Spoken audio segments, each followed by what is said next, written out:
This episode is presented by the Visit Cedar City Brian Head Tourism Bureau. Discover the art of adventure at Utah's gateway to the parks. Cedar City is within a few hours' drive from 6 different national parks and monuments, and only 30 minutes from fresh snow at Brian Head Resort. Check out visitcedarcity.com to plan your next trip. This episode is sponsored by the Cedar City Business and Innovation Center, dedicated to supporting local businesses and entrepreneurs. It provides resources and services aimed at fostering business creation, growth, and retention. The center features the Makerspace, where entrepreneurs and small businesses can have access to 3D printers, video production, and photography equipment, t-shirt printing, and more. Whether you're starting a new venture or looking to expand an existing one, the Cedar City Business and Innovation Center offers the tools and guidance to help you succeed. To learn more and get involved, visit innovationcenter.cc.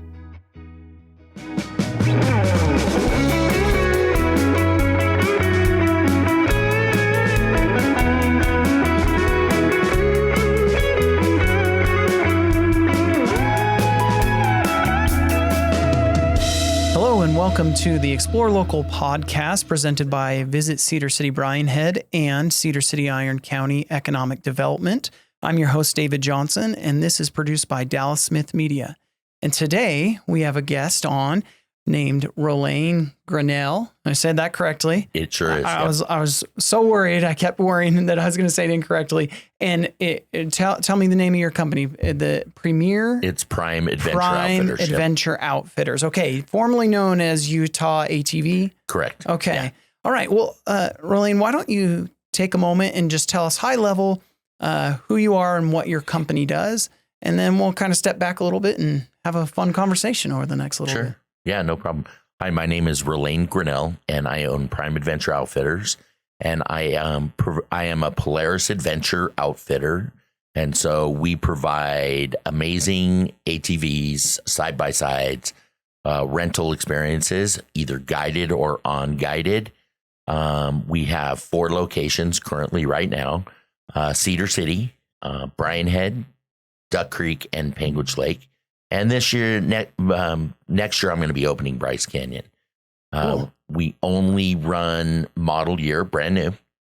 So if you're looking for, to test drive a Polaris, or you're thinking about buying one, come check us out. We offer the latest and the greatest in the side-by-side experiences. So you resell these every year then? No. So what I do with them is about 4 years ago, I was really good friends with a guy named Tony Pohl. Tony Pohl was the vice president of Polaris Industries. So it makes all the Polaris razors and all of that. And so Tony and I were really good friends from another friend named Mark Allred. And Mark introduced us, and we started Polaris Adventures together.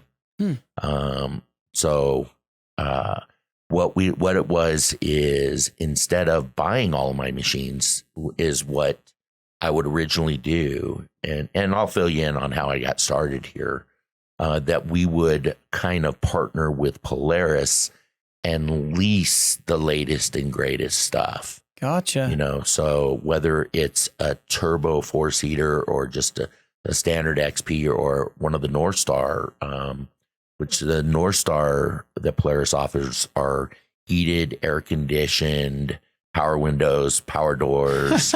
We have the new Expeditions that they just came out with for 2024. Wow. And these things are they are the coolest thing. I see them going down the highway at 80 miles an hour. They're fully enclosed, and they have amazing stereos in them and navigation, and people are using them for cars. I know. I see even underage children driving them around town sometimes, not in a lot of different places in Utah. You see them buzzing around on their 4-wheelers and on these side-by-sides, and a lot of these things are decked out. They're more than buying some of them, the really decked out ones, are as much as buying a brand new truck or something. I know. It's crazy. Now they've come out with the electric ones, so really? The Kinetics, and they're as fast as a Tesla.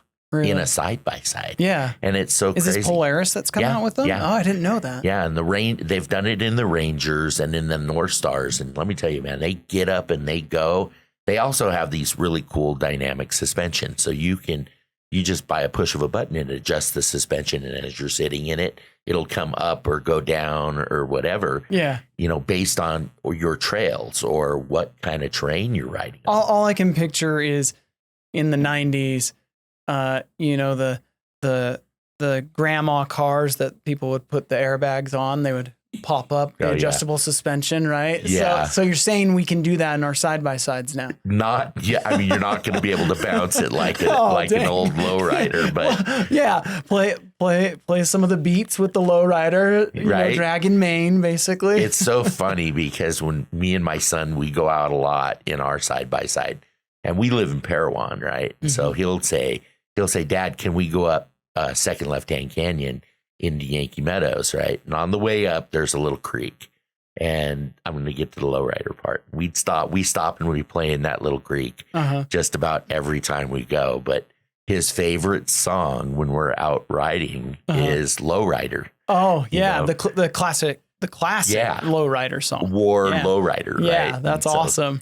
Like he'll play it over and over again, and we kind of swerve the car a little bit to the beat. Yeah. And we have the best time, and so it's one of those things that we really enjoy doing when we're out side by side. Yeah. Well, one thing about Utah culture in general is, so for example, I have family that live in Texas and some other places around the country, and in their neighborhoods, they're toting around on little golf carts.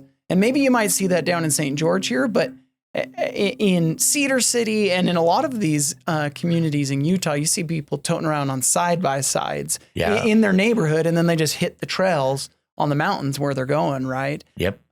Which is great. And so, okay, well, let's back up a little bit and let's talk about not just what your business is, but let's talk a little bit about what brought you, because you started in Bryan Head, right? I did, yeah. Okay, and when you started, about how many vehicles, we'll call them, how many side-by-sides or four-wheelers did you start with, and which types did you start with? You said you had a lease type agreement with Polaris then. Yeah, that was until later, but okay. I'm originally from Las Vegas, and I owned a mortgage and real estate and a contracting company. And in 2005, my brother and a bunch of other people purchased a lodge on Dry Lakes. Oh, okay. And it was an 80-acre property. It was a 30,000 square foot main building with 28 outbuildings, and it used to be an old yoga retreat. And that's a stark difference. Yeah. Calm and peace, and now just revving those engines, right? Well, and so here's the story.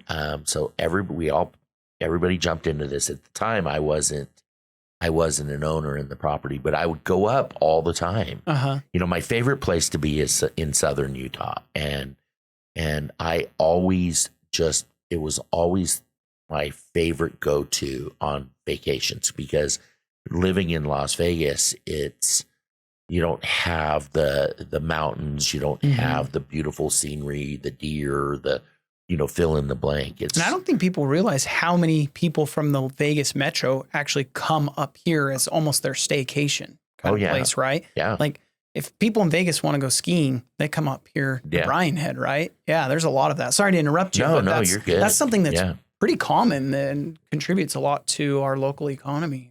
Yeah. Yeah, it was. So these guys all bought this as an investment property, right? At the time, my brother had owned 3 shares or 4 shares out of 11. We went in, me and him, because I enjoyed it so much, and renovated it and put about 100 to 200,000.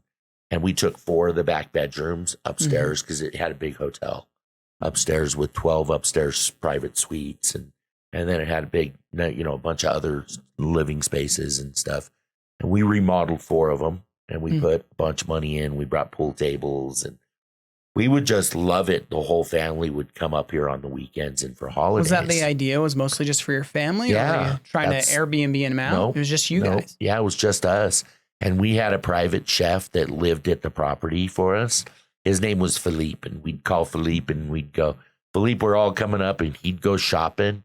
Can you send Philippe over to my house? We may need those some days. Oh my, yeah. Well, we don't have Philippe anymore, but so we kept it. When I say we, they kept it private for about 4 or 5 years, gotcha. and then the expenses of it started to get a little bit, too much. Philippe's cooking was good. Yeah. And it was good, but he wasn't cheap either. Yeah. So about what year was this going on? So this was like 2006, 7, 8. So like I said, I owned a mortgage company, and in 2007, obviously the market kind of crashed. Yeah. And, I had a bunch of mortgage offices, and that's kind of was my main thing. So what I did is I got a line of credit and a couple of partners, and I started buying houses at the courthouse and flipping houses in Las Vegas, which was a really cool, neat experience. I'd go down there and I'd sit at the courthouse every day in my little folding chair, and I would bid on homes that came up for auction. Well, the market crashed, obviously, and some of the partners that were in the property quit making their payments. They had a note. So my brother called me and he said, look, he goes, if you take and buy these 3 other shares with my 4 shares, we'll own 7 of the 11 shares, and we can go and do whatever you want with it. I said, yeah, that sounds good. I'll buy it. So I bought the 3 shares out. But we had a property manager in there that was not, putting any. We had somebody that was leasing it at that point and doing family reunions and retreats and weddings and things like that. So I didn't agree with what they were doing. And so I figured if I was going to invest $1 million in this property or more, that I kind of wanted to be a part of it. Well, like I said, the market started to change. And so in 2012, I decided I was going to take this place over. And so it brought me from Las Vegas up here. I bought 27 snowmobiles. I bought a bunch of side-by-sides. Wow. I bought horses. I bought sleighs. I bought carriages. And then I went in and I put over $1 million in renovation in this place. Excuse me. To really make it everything it could be. And your intent was to just kind of be an outfitter then, or a my rental intent facility? was to just run a high-end retreat, for corporate retreat or family reunions or big events, right? I mean, there's nowhere better than being on the top of the mountain. Right. And what did you call the company originally? So it was called Summit Mountain Lodge. Okay. And then I did a lot of reality TV stuff in Vegas when I was working, in Vegas. My best friend is Randy Couture, and my niece and her family own the UFC.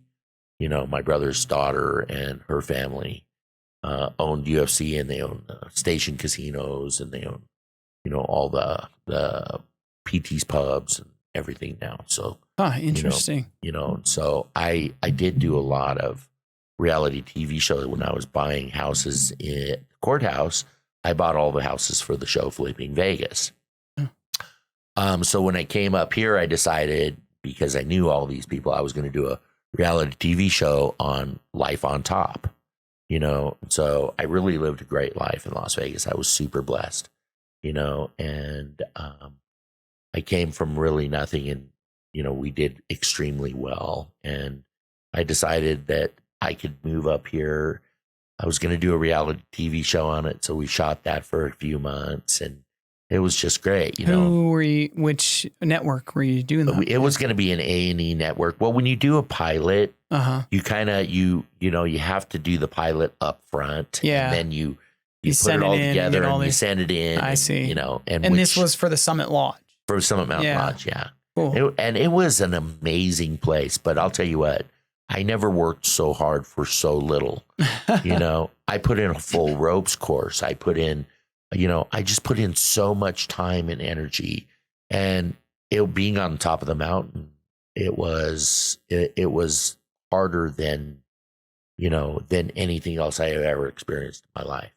But, I'm one that's always up for whatever task it is, Well, and investing in a new business Yeah. and trying to get it going. I mean, it's not an easy task, whether you're an experienced business person or getting started for the first time. I mean, there's a lot of, especially if it's a new industry that maybe you haven't done, there's a lot of hurdles that you learn about along the way that you never anticipate, right? Totally. Yeah. And we had a big well and 100,000 gallon water tank, right? Mm-hmm. My well went out twice in the wintertime. Oh my goodness. And I mean, I had 7 Suburbans, I had 3 Snowcats, and that's how we got people in. And so you'd do these big corporate retreats from all over the country, or mostly? Oh my God, I've done Google. I did Google, Philips Electronics. We did, so many good business, so many big corporations would come up and enjoy. And we'd take them out on side-by-sides, or we'd take them out on horse rides, or we'd take them out on snowmobiles. And these were like guided tours. Yep, everything was guided. Yeah, we'd do bow and arrow. We'd do ropes course. We had paintball.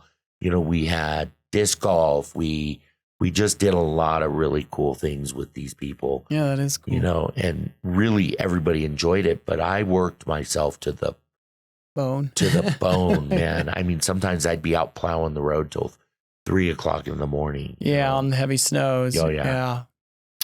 So, this is kind of led into the side-by-side thing. So I originally bought 7 side-by-sides for Summit Mountain Lodge. And this is when side-by-sides were new, Yeah. Nobody really had experienced those. People just had the 4-wheelers was the big thing, right? Yeah, it was.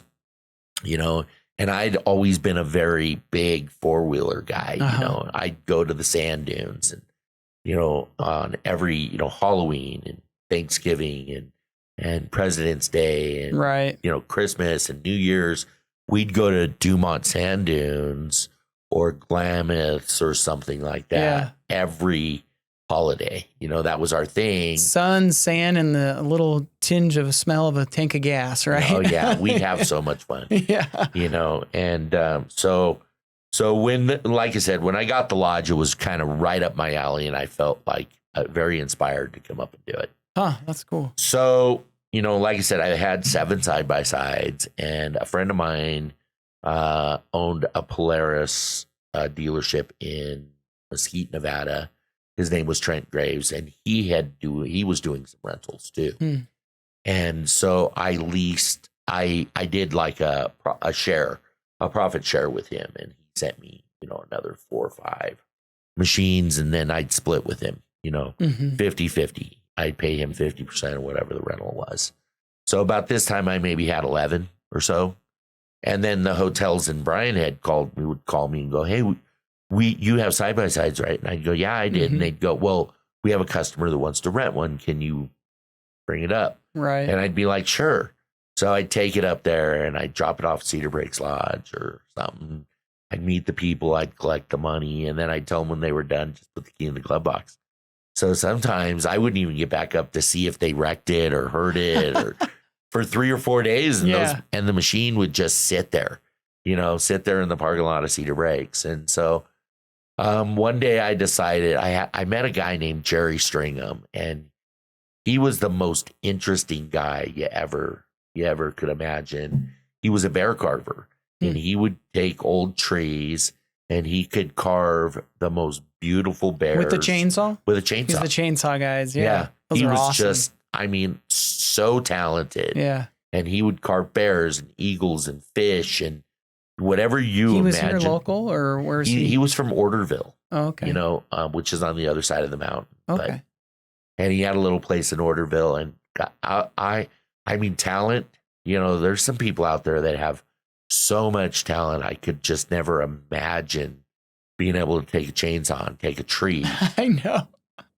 And make something so beautiful. The best I can do is when my bushes get out of hand and I don't have a hedge trimmer, I take my weed eater and, trim them around. Yeah. That's about my extent of chainsaw bearing out of a log. But you watch some of those videos of those guys, and it's really cool what they can create out of those. I know. I digress but yeah.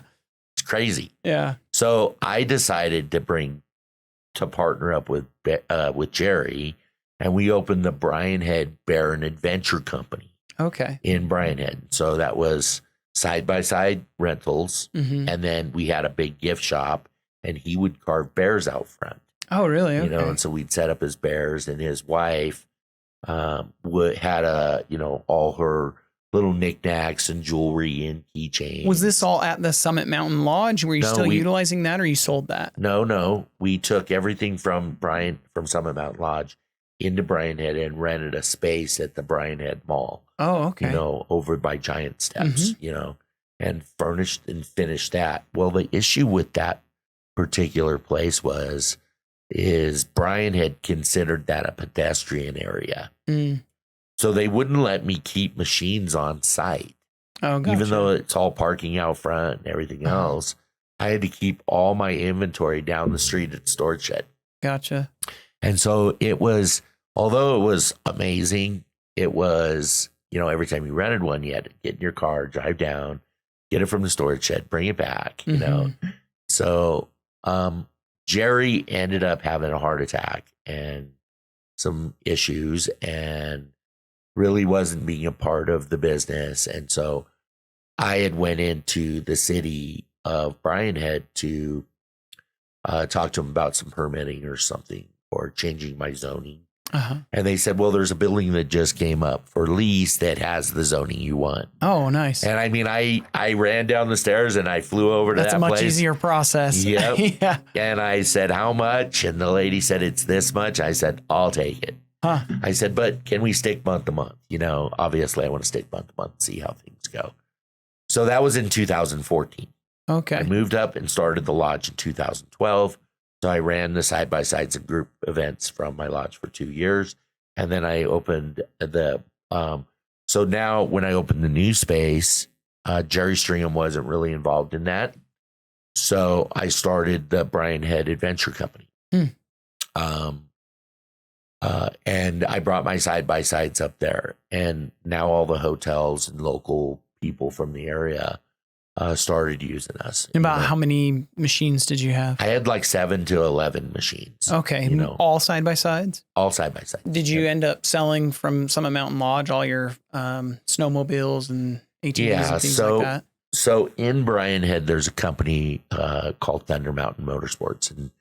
And a couple of guys, Kelly and James, and they're great guys, by the way, you know, but they did snowmobile tours and they really do a great job with it.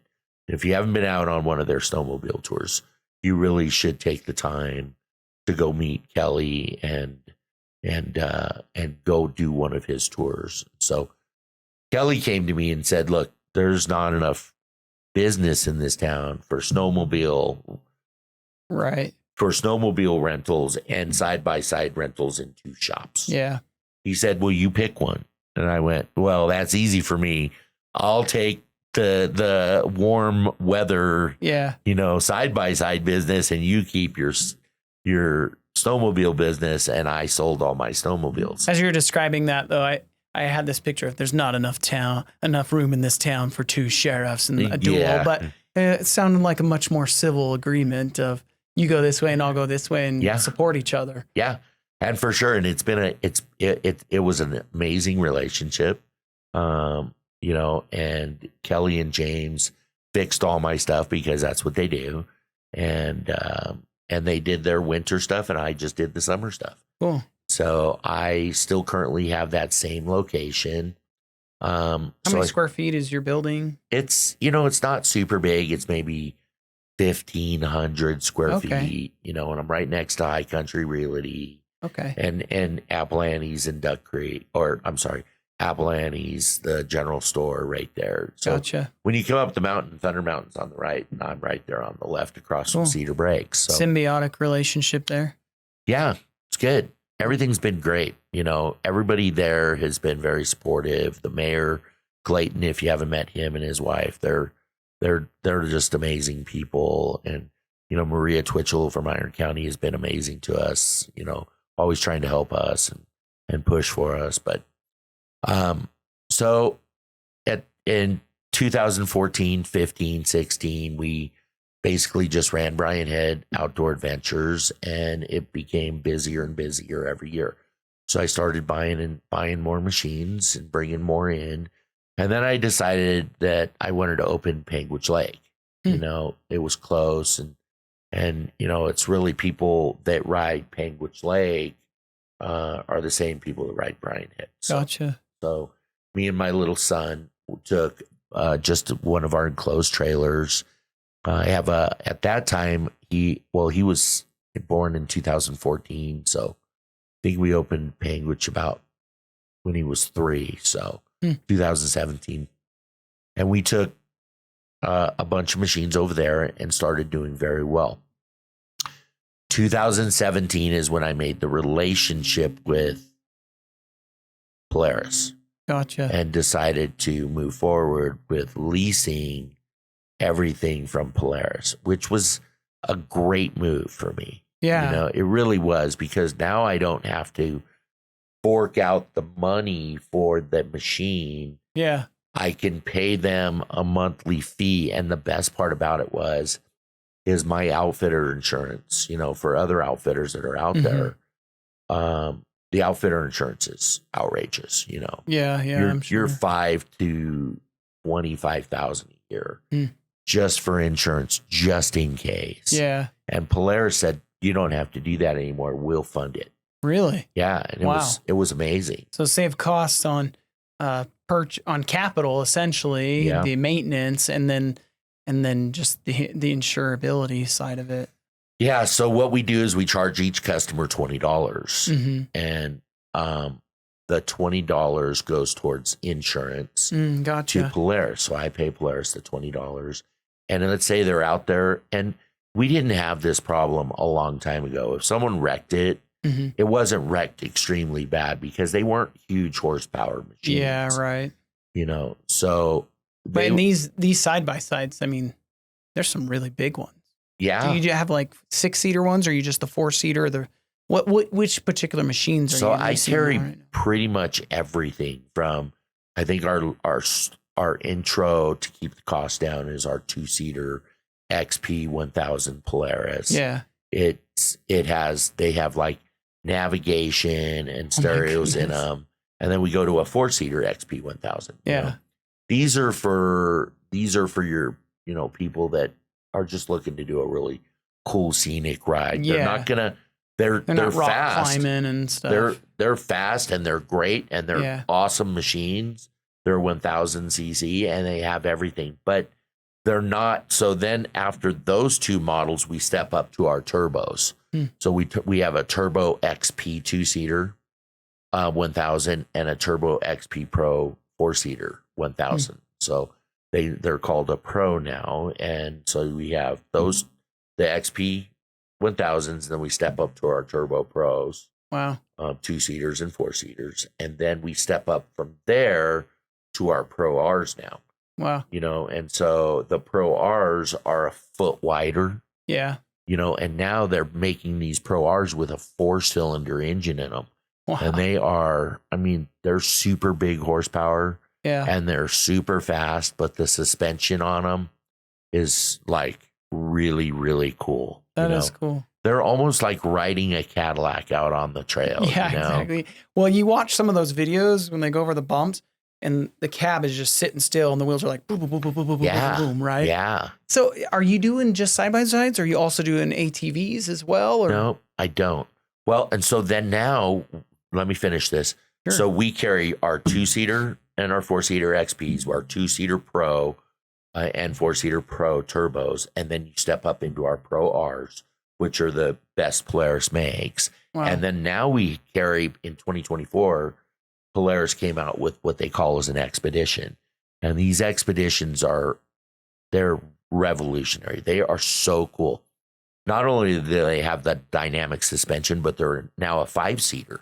And they're a miniature kind of Jeep looking, you know, they're side by side. They don't look like a Jeep. So don't take it. They look like that, but they have the dynamic suspension. So you can set it on comfort mode. Wow. They have JBL stereo systems that come in them stock. Right. And I mean, and subwoofers under the seats. Yeah. You know, and this is how they come stock. They have reverse cameras and front forward cameras.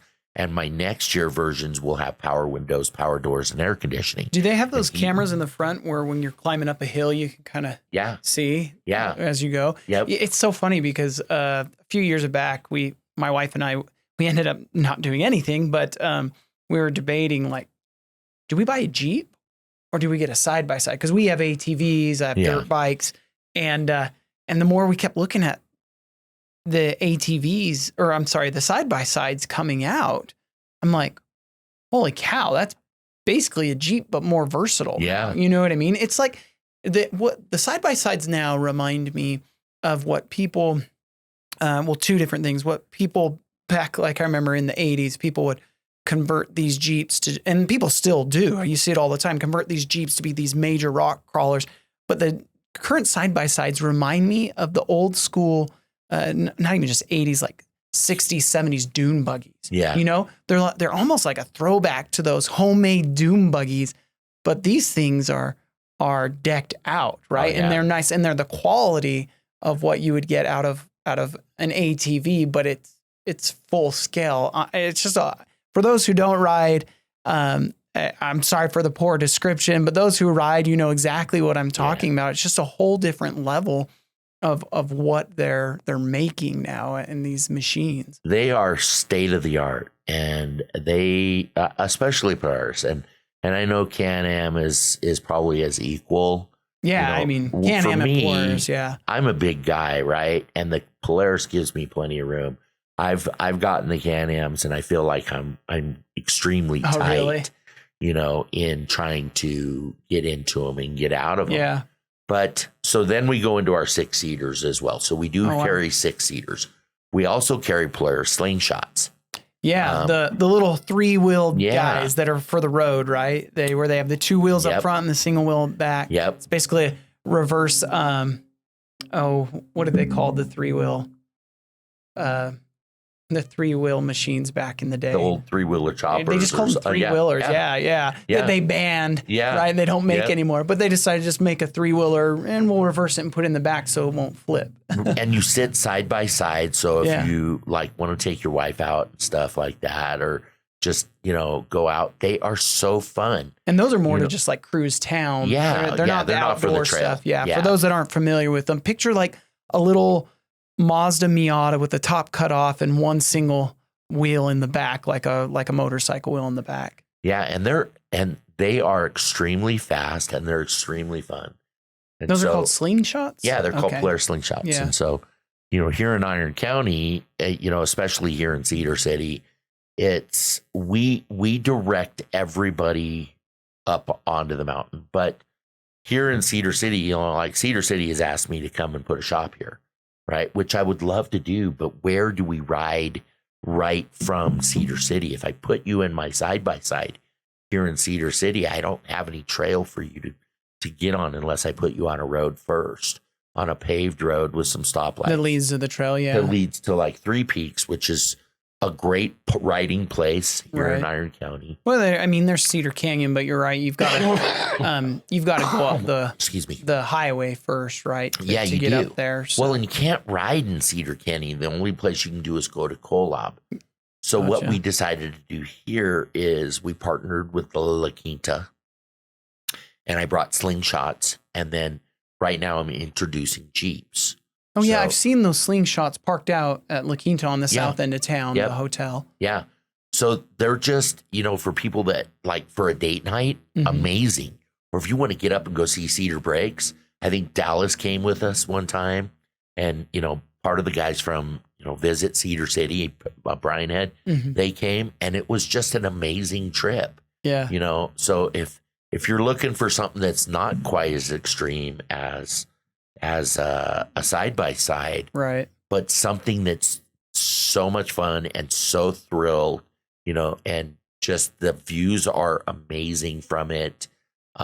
Check them out. Go out and ride. This is a good segue. Let's start with like the slingshots, and then let's get back to the side-by-sides. But for those coming to Iron County, whether they're to see the parks or to go to Bryan Head or whatever they're visiting for, Shakespeare Festival, Yeah. Utah Summer Games.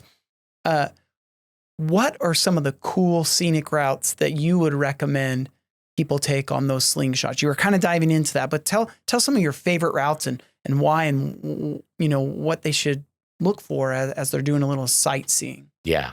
So much here in southern Utah to see, especially here in Iron County. I mean, we are all so blessed with what is out here. Yeah. And with the slingshots, there's one of my favorite rides is to go to Parowan.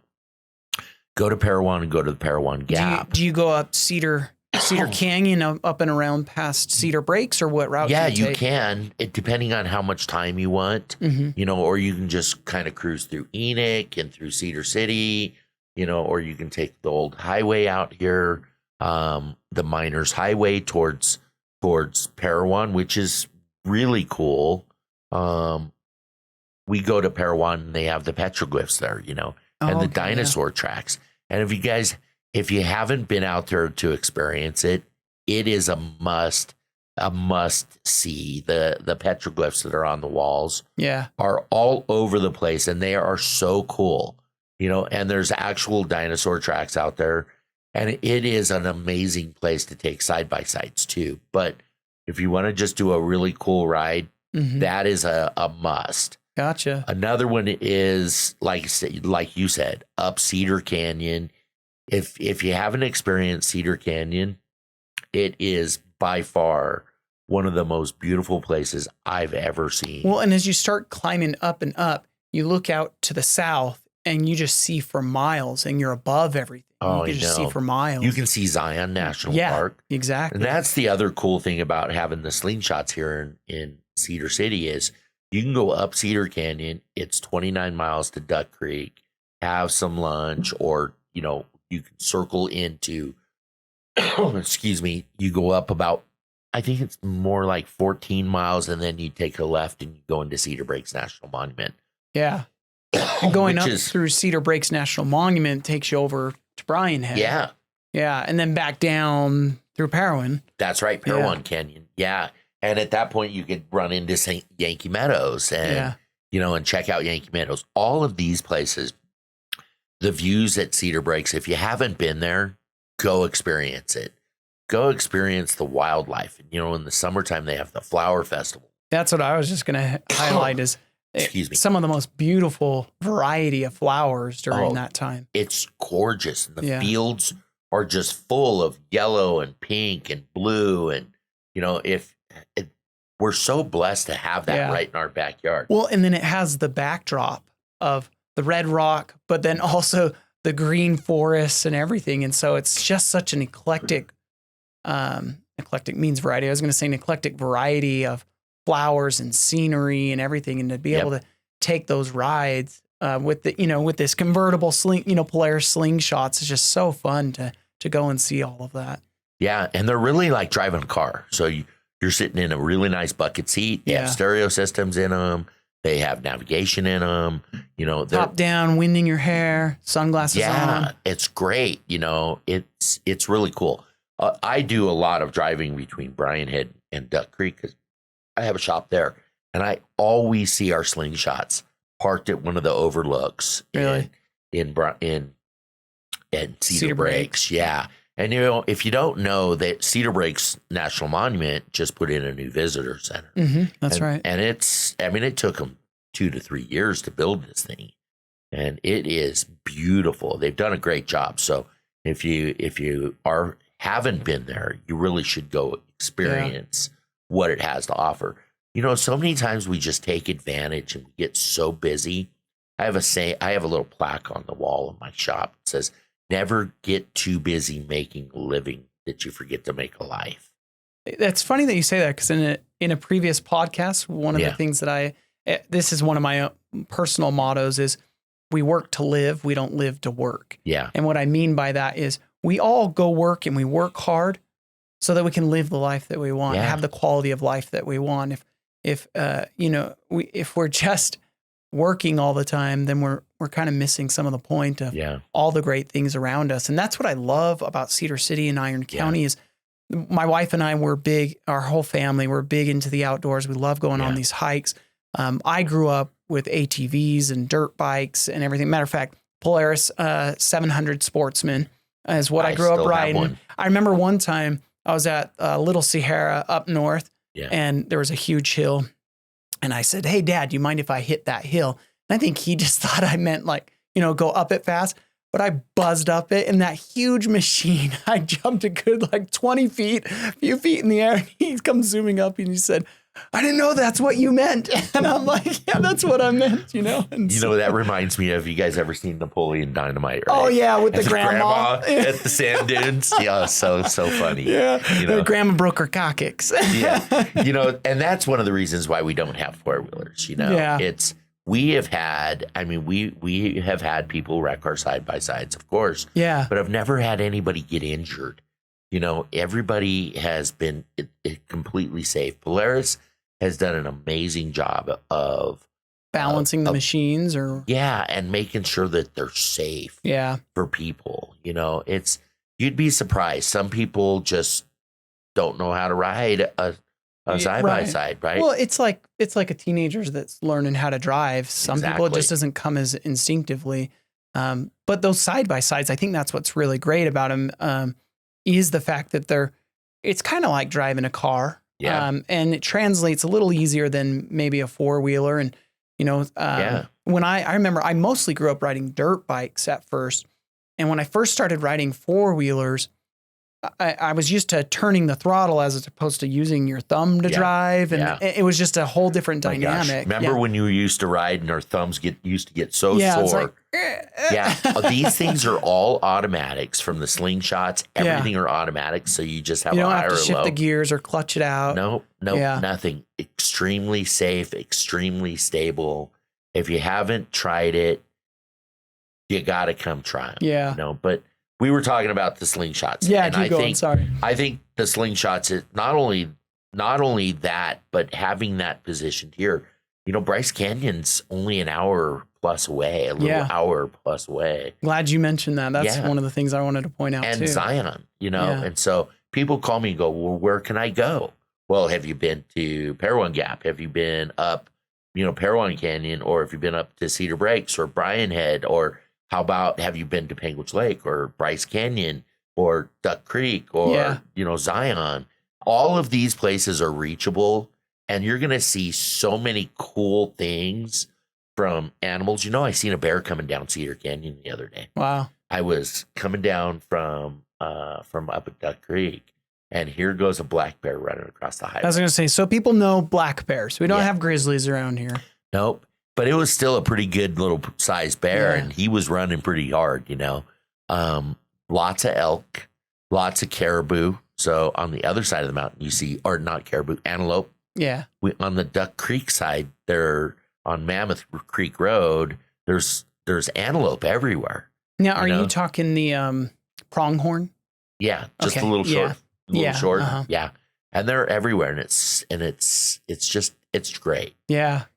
I am actually doing a tour in, just so you guys know, I'm the only outfitter in southern Utah that can deliver machines anywhere within 3 states. And I have trucks and trailers that will, that can haul up to 5 at one time, which is quite a bit, 55-foot trailers and trucks. So I do a lot of things with Red Bull. I do all the Rampage. I do. Oh, so you rent them out when the Red Bull Rampage is going on. Yep, I just finished that this week. And that's a huge event. Huge. I was watching some of the videos of those guys doing insane things, and there's people just all over the sides of these mountains, desert dirt hills. And I didn't even register that. Yeah, they would. A lot of these people are going to have to, especially the event organizers. I'm assuming that's who you rent a lot of these to. To get around those rocks and building those jumps and just all the things that go into that. Yeah, and my crew actually helps with a lot of that too. So I run all the road marshals, so we do all the traffic. I used to do all the security for the Red Bull. but they take at least 11 to 20 machines for a month, Yeah. and all of their crew uses them, but they love them, so it's a great I experience. didn't realize that. That's a cool connection. They just finished it this week, and this one they did the girls on the 10th and the men on the 11th. So it was a 2-day event. So they had the women first and then they did the men. Okay. Yep. Yeah.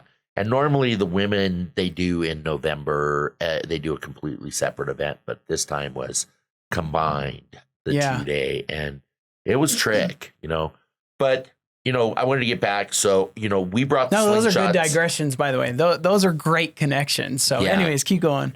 We brought the slingshots into Cedar City, and La Quinta has been a great partner for us. That's awesome. And now we're doing Jeep Wranglers and Jeep Gladiators there. So cool. And I figured it would be a great experience for people to have those two options here in Cedar City and be able to rent one of our Jeeps and go up to Bryan Head and go skiing in the wintertime, or even take the tops down. Our Wranglers are convertible, so you just push a button. Oh, yeah. And the whole top comes off. And our Gladiators, the roofs come off and the backs and everything. So if you just want a convertible Jeep, I didn't know the Wranglers were convertible style. Oh, yeah. I didn't know. This is too fancy for me. They're push button too. Oh, my goodness. So you just push the button and the whole roof rolls back. Do you have a lot of international quite a bit customers, or what? How does your customer base? What's the diversity of your customer base? Yeah, a lot of our customer base are. We do get some Europeans. Mm-hmm. Europeans haven't been as big this year as years in the past. Europeans haven't been as big as years in the past, but our customer base are mostly family. Gotcha. Families, people coming out of Las Vegas, a lot of Salt Lake business. Is there a lot of staycationers, or is it just people on full family vacations? Yeah, there is. There is a lot of staycationers, or like now with the Jeeps, these will be people that, come up for winter skiing. Gotcha. And need a 4-wheel drive. But we do have people that don't want to rent a side-by-side, but want to still get out there and maybe, see some of these sites, like the Bryan Head Peak. If you haven't been to the Bryan Head Peak, so awesome up there. There's a little old shack that was built who knows how long ago, but the views are amazing. Yeah. So we brought Jeeps in because now they can ride those on the highway and go and maybe experience Cedar Breaks National Monument, and or Second Left-Hand Canyon. Yeah. And with the Jeep, you could go over to Zion. You could go over to Bryce Canyon. I mean, there's a variety of places you can go. Which, by the way, let me throw this in for anyone that's maybe a non-Utah local. And I'm going to have to tease you a little bit because I can tell you're not originally from Utah by the way you say Zion. Yeah. Non-locals always say Zion. Yeah. And then the locals at Utah and say Zion. You just it's like Eaton, Zion, know? And so it cracks me up. So if you're a tourist and you want to blend in with the locals, you say Zion. Just don't even say the G on there. Right. Zion doesn't have a G, but we're gonna go Eaton at Zion, four-wheeling. But it's awesome. Yeah. So we brought those two options to Cedar City to give people here options of something cool to do. Now. From there, if they want to expand up and maybe go hit Bryan Head and check out Cedar Breaks National Monument, the only way to see Cedar Breaks National Monument from across Cedar Breaks, which is the most beautiful view, is by side or Jeep, right? Yeah. And so, typically in Bryan Head, we'll send you out on a 2 or 4 hour or an 8 hour ride. It starts right in Bryan Head. We take you through town on Town Trail to a place called Marathon Point. So this is a guided tour. Nope. Oh, it's not. You just kind of show them where to go, give them a little map. Yeah, we have maps, but all our machines have navigation in there. So we'll, depending on the ride, we just go and pick that ride. Yeah. And then they just follow along. It highlights it and it sends them out. We always make sure that everybody's got, helmets are always included, goggles are included. A lot of times I throw in free waters if somebody needs a water, And that's for the side by sides. Yep. The slingshots, you don't necessarily need the helmets and We all do. that. We do provide them require. still? Yeah. Oh, you require them still. Yeah, Okay, we cool. still want you to be safe, and Gotcha. so just because there's no top to be put on. That's with right. Those. Yeah. Okay. They do have like a little roll bar that's kind of behind the seat. Mm-hmm. So if it flipped for some reason, and I've never had one wrecked, by the way, right. but it does have some sort of protection. But we do ask you to. I know helmets aren't required in Utah, but we want everybody to have a safe experience. And the helmets really aren't that bad. We change out our helmets every year, and so it's new product. You're not using something, and they're washed and sterilized after every ride. So it's so on these side by side rides. Are these the ones that where you kind of tell them where to go? Is that paved? Is it on the road, or is it trail? Yeah, it's all trail. So in Bryan Head, the city of Bryan Head has done a great job of marking the trails and making side-by-side trails, right? Okay. And a lot of times you'll run alongside of the highway or you'll be out in the woods. It just depends on where the trail is. But what are some of those best trails? And that's probably what you were getting to. What are some of these cool trails for the side-by-sides that you have them go on? So if you're going through Bryan Head, the town trails, it's a fun little trail. Mm-hmm. You know what I mean? It's lots of ups and downs and whoops and through a creek or two. And really? About how many miles? How long does that one maybe, take? 2 or 3 just through Bryan Head. And then it opens up to Bear Flats, which is where the Cedar Breaks National Monument starts. And we send you out to a point called Marathon Point. That's our first destination. And Marathon Point gives you really not a view of Cedar Breaks, but it gives you a view of Ashdown Gorge. Okay. I took Bear Grylls and Hugh Jackman out there for a week, and we did a Into the Wild with Bear Grylls. Yeah. Right. And it was really Hugh neat. Jackman, Wolverine. Yeah. Was out there. Yep. Nice. And there is another arch that's owned that's like the Utah Arch in Ashdown Gorge. Yeah. And so the producers called me in and asked if I could haul the support teams in. Wow. And so we did that. And they flew in with this really cool helicopter and they landed on top of the arch.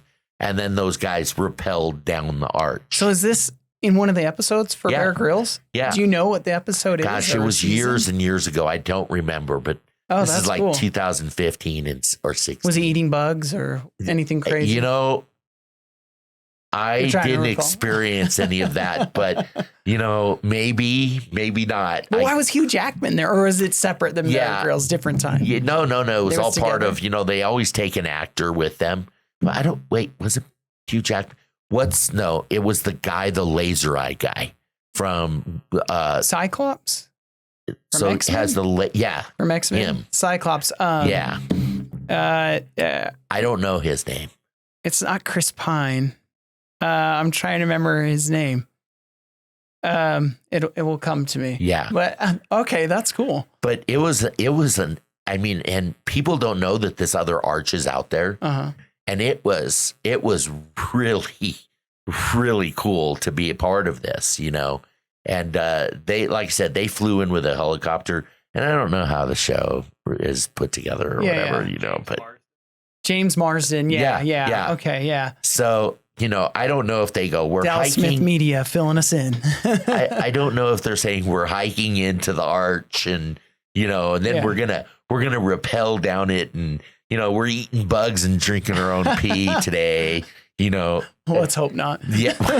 Right. And, and we're going to have to go out and find some crickets. But Ashdown Gorge is beautiful. Oh my gosh. So my wife and I were runners, and we we parked a car with a couple friends at the bottom of Ashdown Gorge, and we went all the way up to Cedar Breaks. We drove all the way up there, which is just a beautiful scenery from there.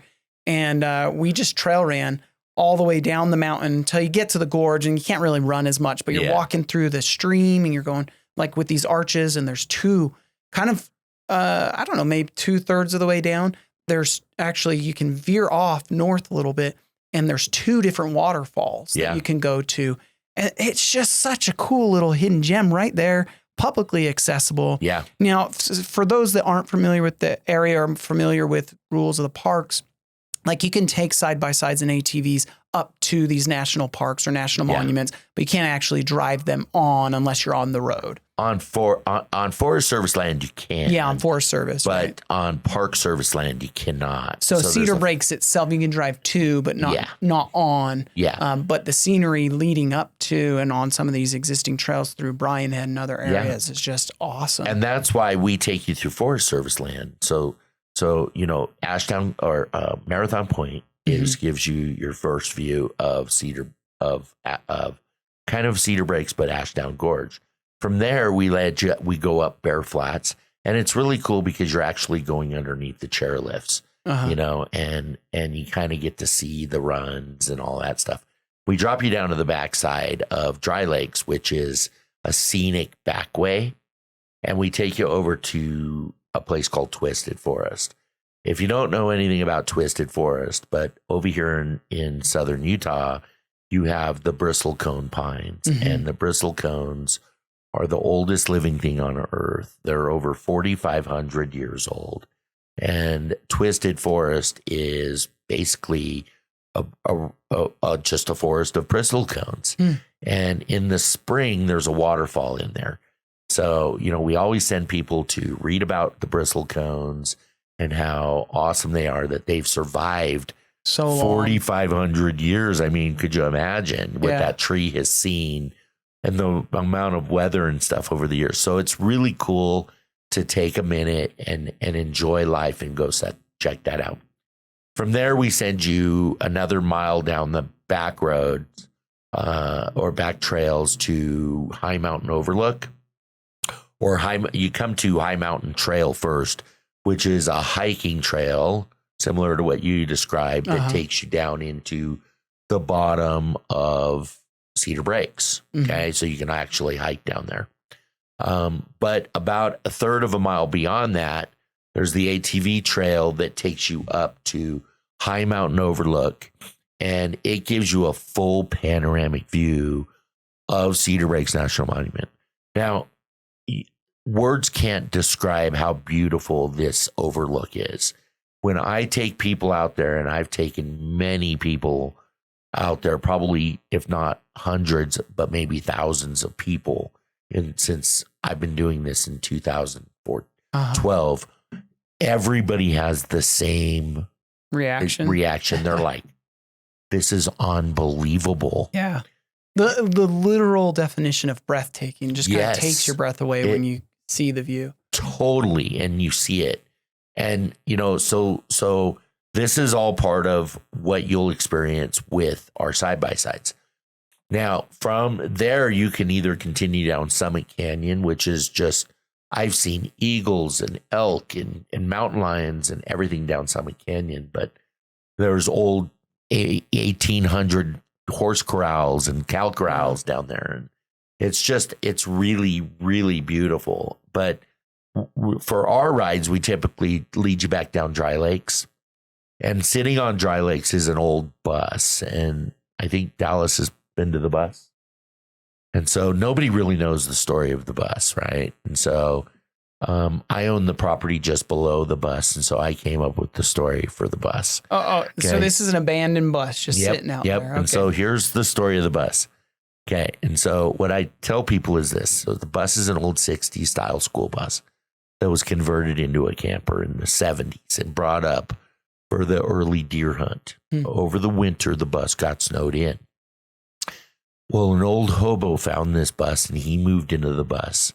And because he didn't own the bus, he hung all his belongings from the trees around the bus. And he had a sign by the trail that said, if anybody needs my stuff more than me, you're welcome to have it. Right. Well, we don't know what happened to the old hobo that lived there, but there was a bank robbery in Cedar City, and they chased those bank robbers up Cedar Canyon, and they had a shootout at that bus, and they shot those bank robbers. And those bank robbers are still today haunting that bus looking for their money. Now, part of this story may of the bus. Or may not be true. I can't tell you which part, but it's kind of a little bit of an excitement, and the kids love going in it, especially, we tell them, Yeah.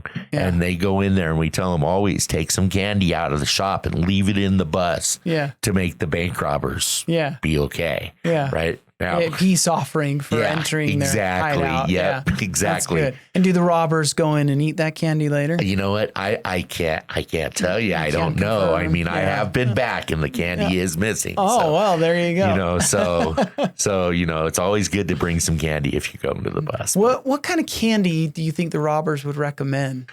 You know what? I don't know. I think they just like all candy. Oh, there you go. Just sweet tooth in general. Maybe, what they'd probably really love is those little gold coins you get around. There you go. For bank robbers. Yeah. Okay. So if you're coming to visit the area and your kids want to see the legend of the bus, bring the gold coin chocolates. Yep. And just drop a couple in there. Yeah. Yep. There you go. And, once in a while, rumor has it that if you take pictures in the bus or hanging out the bus windows, the bank robbers are sitting there with you. Oh, okay. Now I can't confirm that either, but legend has it. Yep, but legend has it. So everybody loves that thing. That's great. So from there, typically, if you're doing a 2-hour, we just send you back to Bryan Head. You know, but if you're going longer, then we send you down Dry Lakes, which is super cool. It's super fun road, twisty turnies, and then we send you down town trail that runs 3.5 miles down Parowan Canyon. And Parowan and Bryan Head have done a great job with this trail. It's lots of ups and downs and whoops, and people have a lot of fun on that trail, and it's a trail. And there's ups and drop offs, and it's really neat. And so the city of Bryan Head does a great job maintaining that every year. We take you up into Second Left-Hand Canyon. Now, if you haven't been up Second Left-Hand Canyon, this is a must see. The rock monuments that are in Second Left-Hand Canyon are just outstanding. You wouldn't believe that there's like these 100-foot rock monuments with, that are like super thin and they just go straight up, and then they have a big boulder sitting on the top.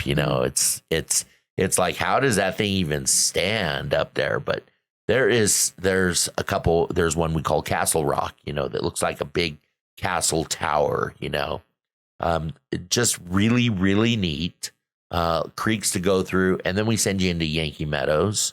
So when you get to the top up there, you can either go Sydney Valley or you can go to Yankee Meadows.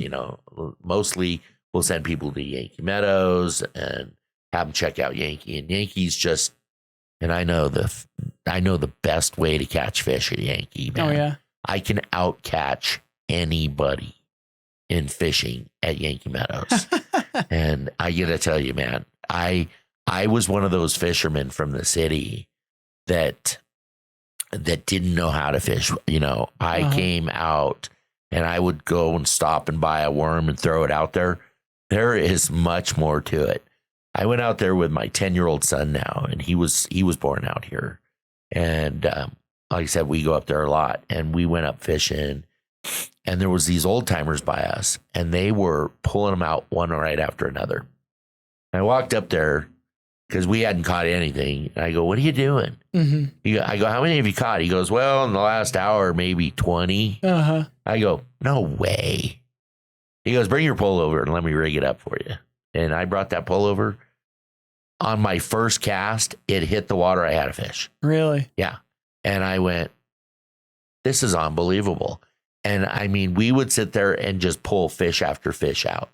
And, I got to tell you, man, it's not the size of the hook that you put on there or the juicy worm. It's a whole, like, I would never imagine the teeniest, tiniest hook with a power bait cheese ball. Yeah. But the way you rig it works every time. I thought you were going to say it's not the size of the hook, it's the size of the heart in the fisherman. But that too. Yeah. Is that all you use? Is that the secret? Just a little. You got it. Okay. I'm going to share with you guys right now. Share the secret. Number 16 treble hook. Power bait, two power bait cheese balls. One hooked on the hooks and one smashed on it and hooked. 3-foot leader on a spinner. Okay. And then beyond that, you have a sliding bullet weight. Yeah. Like, who knew? Yeah. Now you got to use like a 6 pound test. Gotcha. Okay. And I mean, it works every time. I have some friends in Parowan, and we decided we were going to go fishing one day. And I go, you don't want to fish against me. My friend, his name's Mike. He says, oh man, because I've been fishing this since I was a kid. Yeah. Watch this, city boy. Watch this. And I go, okay. I said, okay. So we took our Jeeps up there and we went fishing with our kids. Him and his son didn't catch anything in an hour. And me and Dylan pulled in like 17 fish. Now, do we need to bring him on the podcast to defend himself? You know what? Defend this additional legendary story here. This is a true story, but this is a true fisherman's tale. We got a fish this big, right? And so he was talking all kinds of smack on the way up there, and so was I. But after we started catching all these things, I kept rubbing it in. Like, how's the agony of defeat feel right now? And so. But seriously, I'm telling you guys, if you're listening out here, if you want to truly catch some fish, number 16 treble hook, cheese power bait, smashed on 2 low power balls, 3-foot leader is the key on a spinner, and then that slide bullet weight, and you're just does wonders. It just mesmerizes. You're them. Just rocking them all day. Which long. location again did you say this was at? This is at Yankee. Yankee. Okay, I thought you had said Yankee. That's awesome. And I had sat up there for hours with my son, and lucky I caught 1 or 2. Yeah. And this is a total game changer. That's cool. So that's fun. Try that out. But that's our 4-hour ride to Yankee Meadows. And a lot of people do bring fishing poles and a little lunch or stuff like that, and put them in the back of a Razor or an Expedition or a 6-seater. And kids all sizes can go. Right. Just so you know, this is not a 18 and over. Like, we send grandmas out with grandchildren in car seats, and they have the that's best what's great time about these machines. Yeah. You can accommodate more, and it's safer. You still get to enjoy all the outdoors that you would on an ATV. Some people prefer to ride a 4-wheeler, right? Or a dirt bike or whatever. Yep. But these side-by-side experiences, from the most experienced rider in any kind of machine to the complete novice or a little child, can go on these experiences and have a great time. And so that's what's really great about the side-by-sides and what Polaris and Can-Am and some of those others are producing nowadays. And I don't know, it just makes the experience a lot more fun and enjoyable for a wide variety of people if you have a group come in. And I love that you talked about how you do everything from the corporate stuff to the families. Mm-hmm. And so maybe a couple good questions would be, do you have an age limit for those who can drive? Yeah. So you have to be 18, but here's what I say. You have to be 18 to fill out my contracts, right? But I go out there and I see people with their 10-year-old, driving, or their 8-year-old, and so it's your discretion, I mean, you're responsible for anything that happens to the machine. Yada, yada. And so, but like my little boy Dylan has been driving side by side since he was 3. Right. When we opened Panguitch Lake, it was me and him, and he didn't even know how to ride a bike, and I taught him how to ride a bike. I'll have to tell you that real funny story how he wanted a dirt bike for his 3rd or his 4th birthday, and he didn't even know how to. So everybody listen up. If you have kids that have never rode a bike, I got the surefire way of teaching them fast. Okay. So we would go out and work Panguitch Lake, and he would help me check in and check out machines. So if you can imagine this 3-year-old kid coming up, and people would come back, or I'd be checking him out, and I'd say, okay, son, now you tell him. He goes, you wreck it, you bought it. Right. And he was so funny at 3, And so then they'd come back, and I have video of him walking. I go, okay, now son, help him get out of the machine, and he'd help him. I have one video, he's eating a peanut butter and jelly sandwich, one of those Uncrustables, and he's like, okay. I go, make sure the machine's okay. And he'd walk around and look at it. I go, now get on, start it up and move it and pressure wash it. Yeah. He's like, hold my peanut butter jelly, Dad, and he had me a sandwich and he'd jump in, he'd start it up. You can barely see over, and he'd drive back to pressure washer and people are like, are you kidding me right now? I'm like, that's how I raised him. That Wait, kid, how does his feet even reach the gas? He's sitting on the edge of the seat. Just like tiptoeing it? Yep, to driving it over to the pressure washer, and then he'll go to the fuel tank and he'll fill it. Nobody's ever seen a 3-year-old kid doing this kind of stuff. But this is the stuff I've taught my son. Yeah. And he's just amazing today, know. So you're talking about riding a bike, surefire way to ride a bike. Oh yeah. So he tells me he wants a dirt bike for his birthday, his 4th birthday. I'm like, bro, you don't even know how to ride a pedal bike yet. Well, he goes, well, I'm going to learn. I go, okay, let me think about this. His brother had a Spider-Man Razor electric dirt bike. Oh yeah. Electric. Yeah. Those little. Yeah. And I said, okay, here's what we're going to do. You're going to drag your feet. And you're going to hit the throttle and twist. Now, guys, if you're listening to this, it's so much easier because they don't have to learn to balance themselves because they're holding themselves up with their feet. Yeah. And it's like those little push bikes, right? Kind of, but they're holding themselves up with their feet, but they're learning to balance. This is a day before his birthday. Okay. By the end of the day, he's riding this dirt bike up and down the electric one with his feet on the pegs. That's awesome. So he learned to balance because the electric dirt bike had propulsion. Yeah, I gave him a little thrust. Gave him the thrust. Yeah. He didn't have to pedal and lose his balance. Right, yeah. Focus on the balance. Yeah. And so before you know it, he got picking up his feet. By the end of the day, he's like, so do I get a dirt bike tomorrow? Guys, you don't even know what I went through to get him a dirt bike. Really? Okay. I'm seriously called every dealer in Salt Lake. And at midnight, I'm meeting a guy in Scipio and gave him an extra $400 so I could pick up my son's dirt bike, a little PW50. I was going to ask you what kind. Yep, a little Yamaha PW50. And bring it back so he could wake up on his birthday the next day. Because I told him if he learned how to ride his bike and balance, I would buy him a dirt bike. Yeah. And so that's a great story. Well, he's just great. Sorry. No, you're fine. Something that I don't know really where to fit this in, but you had mentioned we've talked a little bit about like the machines are a lot more safe now.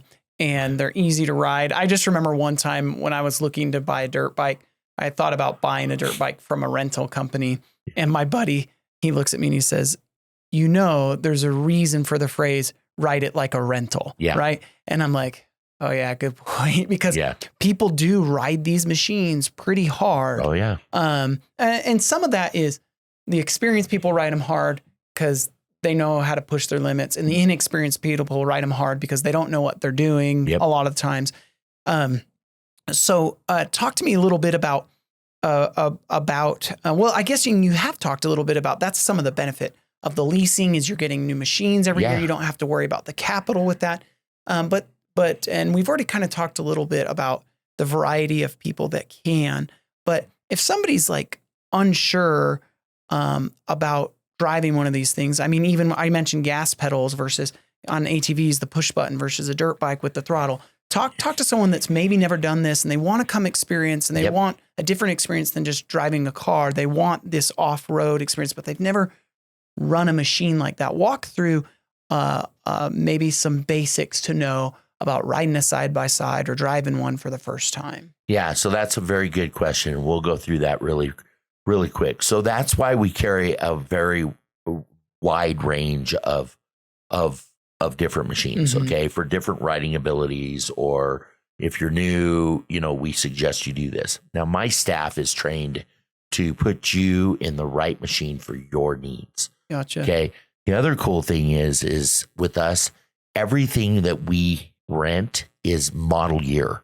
So it's no more than 2 or 3 months old. Right now we're at the end of our season here in November. And so all our machines are getting cleaned up and fixed, and then Polaris will come pick them all up. In March, I'll get a brand new fleet. But we also have a demo program for those that are looking to buy a side-by-side and you're not sure. Go to Polaris, get a certificate, and you can come up and do a free rental. Oh, really? Yeah. So they have a demo program that we honor. So if you go to the dealer and you're like, hey, I want to test drive one first, they'll give you a slip. You come into me.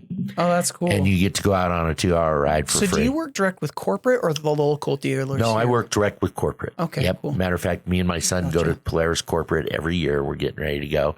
He is the youngest outfitter that Polaris has, and he gets to come along and experience.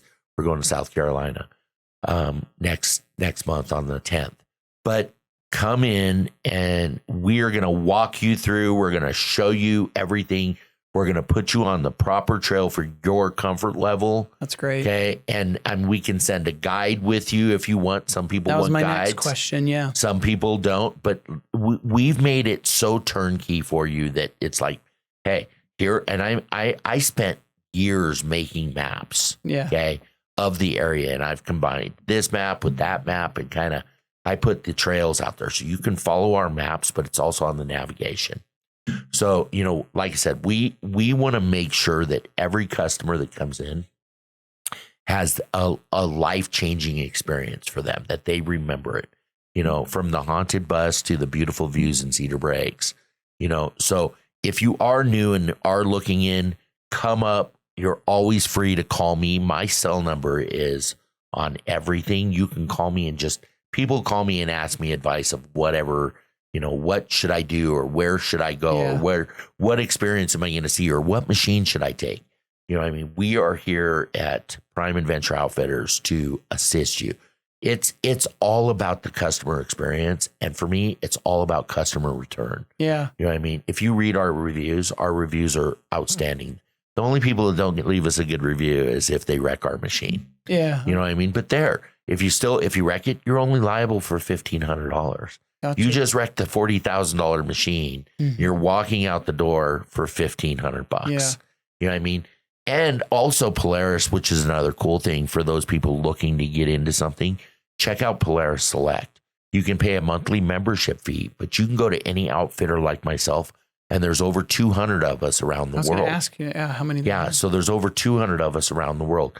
So you can pay a monthly fee of $100, and I can go to Mexico and ride a side by side and have VIP status when I get there with Polaris. Oh wow, that's cool. So Polaris is really cutting edge on their programs, and so and we're gonna put you in the right thing for the right experience for you. So people want to find you. Where do they go online? So you're going to go to, it's pretty simple, UtahATVRentals.com. Okay. That's our domain. And you'll be able to find all our locations and see all the different equipment that we have at that domain. And our maps of the areas are all on our website. If you have any other questions about Southern Utah, especially Iron County or, Duck Creek, Kane County or Garfield, of course, call us and we're going to walk you through it. We're going to take you and make sure that you have the very best experience, whether it's on road or off with Polaris. Well, with that, thank you so much for being on the show today. I'm glad to have you here. And if you're interested in seeing the great outdoors with a little bit different view and you're visiting the area, go to UtahATVRentals.com and it's Prime Adventure Outfitters, right? It sure is. All right, Rolane Grinnell, right? Yep. I'm so paranoid about saying your name wrong. Yep. But thank you so much for being on the show, and hope to see more of you. Yeah, thank you, David. Dallas, you guys have been amazing. Okay, great. Take care. All right.